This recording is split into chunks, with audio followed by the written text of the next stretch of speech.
Hey y'all, it's Sunshine. This is my weekly wrap-up video. This is one I do every Saturday to show you how the progress I made, if I made progress, where I'm at on things. So this week was my fair piece, Angel of Grace, Lavender and Lace. I said I didn't have a cover photo for this, but I was wrong. I looked in my notebook that I keep projects, and I do have a page for it.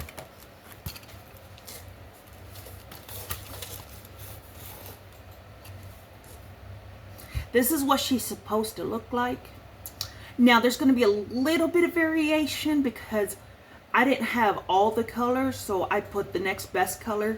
There is a website that does that for you, and so yeah, I believe I'm like right here in this section. There is a ton of white.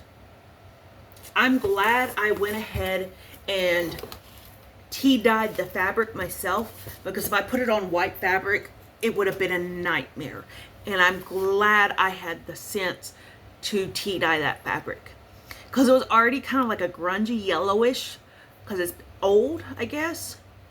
And I was like, you know what, this probably won't wash out, so why not tea-dye it? So that's what I did. I tea-dyed my fabric, and here's the progress so far this week. Not all of this got done this week, but a good chunk, a really good chunk got done this week. And I, just like I said, I tea-dyed my fabric.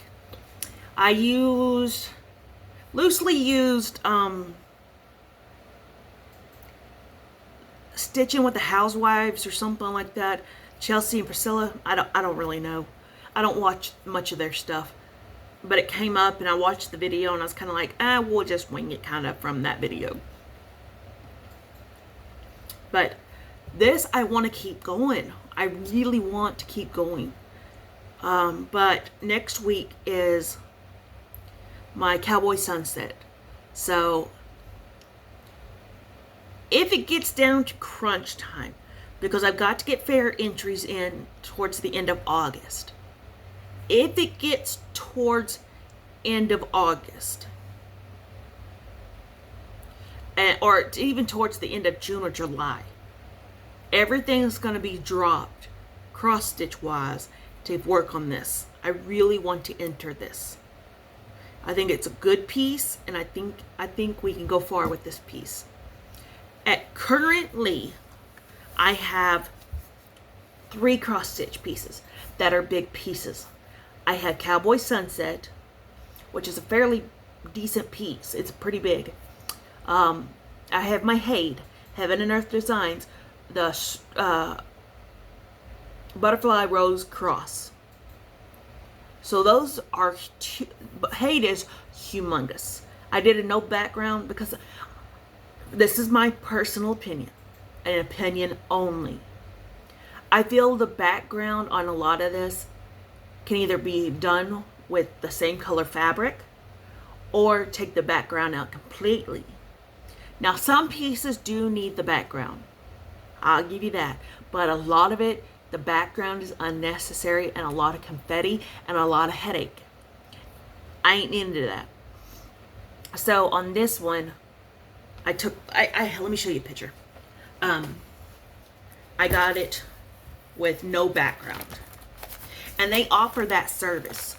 All you have to do is say, hey, I want this no background on this chart, and they'll do it. This one could have easily been dealt with if I put it on blue fabric, but I think the fabric I'm using is like an oatmeal. But this could have been confetti heavy, I think. This little piece is where I'm at, and just in this tiny piece is over 20 colors. So, you know, we're not doing that number. So, but I kind of want to stay stitching on this. But it is what it is. Also, the other thing I'm working on is making Hot Stuff's quilt. I think I finally did the math, and I'm probably going to make him a full size or a double XL, because we have a queen size bed, but we have separate covers, because I'm a cover hog. He likes to be wrapped up. It solves a lot of problem. If you're having cover issues in your marriage, try that. It works for us. That's the way I've always done it, and it works. So if I were to do a double XL, which is I think a full size, it would be a 75-inch by 85-inch quilt, and I think that's what I'm going with. So I'm going to need 182 6-inch blocks. So far, I'm not even close to that. I'm not. There's no crunch time to it. But when I just need to zone out and just chill, that is what I do, because it's just sewing paper on parchment paper. It's basically foundation piecing. It is foundation paper piecing, really. I just don't use copier paper. I use parchment paper. I have the original pattern on a clipboard, throw over some parchment paper and trace, and then go on to the next one. Hey, is that stack of blocks on the table? Mm-hmm. Do you mind to bring those? I didn't quite get ready for this video like I should have. Poor guy. He's like, why? You should have had prepared. I just want to see his butt. This man has no butt. Poor guy. Are they not up there? They're right here. Okay. But we decided we didn't need a queen. He just wants something he can wrap up in. Thanks, love. You're welcome. So it's basically sewing on parchment paper. Now, I saw you could also use wax paper. I don't know how that would work for me. I would probably forget which side is supposed to be sticky and stick it to my iron and ruin the brand new iron I got. So, Darlene's recommendation of that $10 iron. Is the box still here? Darlene Michaud? However you say her name. I always butcher her name, so I'm not going to try it. But she recommended this iron because it doesn't turn itself off. It stays on. And I was like, yes, please. I get tired of the irons that turn themselves off, which in theory is a great thing. But when you're doing paper piecing, it's not. And the iron I had was one of those old, 1960s, 70s iron. That's the super heavy Black & Decker, that metal chrome looking one that's super heavy with the thick cord. We deemed it not safe anymore. So I was like, I need to get an iron. And for $10, yeah, that's cheaper than the dollar store. But here's what the blocks look like. And I'm just, making them up. Now, I think there's 4 individual blocks that make up the big block, because they have all of these corners. So all these corners will line up into a square in a square, kinda. But not really. But kinda. But it's just so mindless. My seams do not have to match up. I just sew it on the paper in the order that it's supposed to go, and then trim it. These are trimmed, and you can see you start here, and it tells you where it goes. So as long as you go in order, and then do the trimming in between, and then like when I do a block, it's all there's pieces over here, there's hangage over here, but you just basically cut on the lines. And I loving this method because I don't have to line up the seams. I always feel like my quilts are not good enough because my seams are off. And no matter how I try it, my seams are always off. And I hate that. And I feel like they're not good enough. I'm not entering on quilt shows or anything like that, but it's still, I struggle with that whole seams are supposed to line up thing. So this, mixed with other 6-inch blocks, I feel like it could be a really cool quilt. And honestly, he doesn't care. He just wants that blanket. He wants a quilt. He's like, I don't care if it's ugly. I don't care if it doesn't match. I don't care. And he's given me complete freedom of that. And I love that. I absolutely love that. We are going to, I told him the best way to do it is I'm going to do the batting. And then I'm going to, I usually buy a brand new sheet for the back. But where I get these quilts long-armed at, she does my backing, she does the batting, she does the quilting, the long-arming, and she puts it all together for me. It's a little more expensive, but hello, it's professionally done. I do the easy part. She does the hard part. That way I don't have to get on the floor and put quilts together. Because we all know that ain't gonna happen. So,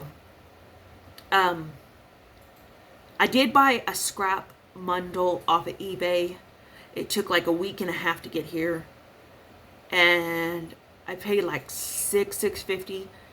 There wasn't a whole lot there. And I was like really upset because, you know, if I'm going to buy scraps and they're going to be, you know, so much money, you would think you would pay for quite a bit. Because I know if I were to sell like half a pound of scraps, I would load that butt up. But you live and learn, you know. I'm just going to have to make sure I really look at the listing and make sure that it's really good stuff.